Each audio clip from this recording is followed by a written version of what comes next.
Hello again, you're with Smart Money this evening, your one-stop shop for all your personal finance requirements. And just last week, the RBI raised the benchmark short-term lending and borrowing rates by 25 basis points, 0.25%. As a direct result, banks have started to slowly increase their lending rates. They've taken the cue from the Reserve Bank. Soon, home loans, auto loans, consumer loans, personal loans, others will become dearer by as much as 1%. Nearly 6 PSU banks have already announced their hikes in their base rates and deposit rates by 25 to 50 basis points across various maturities. And home loan lender HDFC has already raised both home and auto loans by 0.25%. What exactly does this mean for you now? Of course, it means that you'll have to pay more for everything that you borrow. And not only that, your EMIs will also rise. To discuss this, Harsh Rungta is here from apnapaisa.com. Always good to have you, Harsh. Now, do tell us, in this kind of scenario, more bad news, like you were just saying a while ago in the break, not very steady cues coming in from the markets, and right now we are in a rising interest rate scenario. What should be top of mind?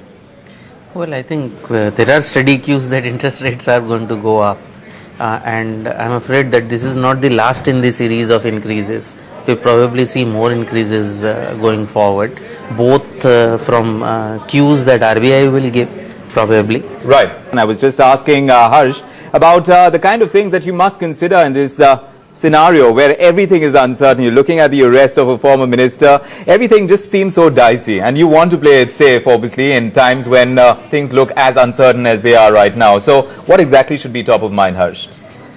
I think, one, we should be prepared for more bad news. And I think as far as the limited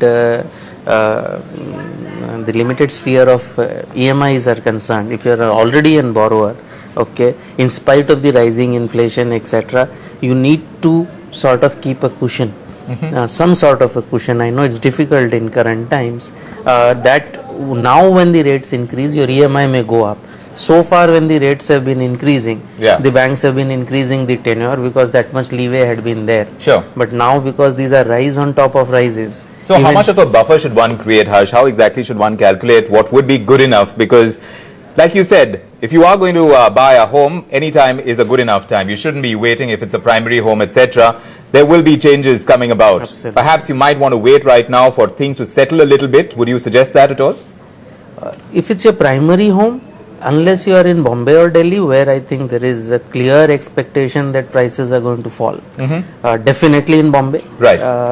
But other than that, I don't see any reason, other than these two cities, I don't see any reason why you should wait. I mean, if you made up your mind to buy, then you should go. I don't see any reason things will be different 3 months down the line. Exactly, not dramatically different in any case, and in the long run, everything kind of settles. So, but that buffer is very important because you don't want to be in a situation where you have creditors running after you. Absolutely. So, how do you calculate how much of a buffer is enough?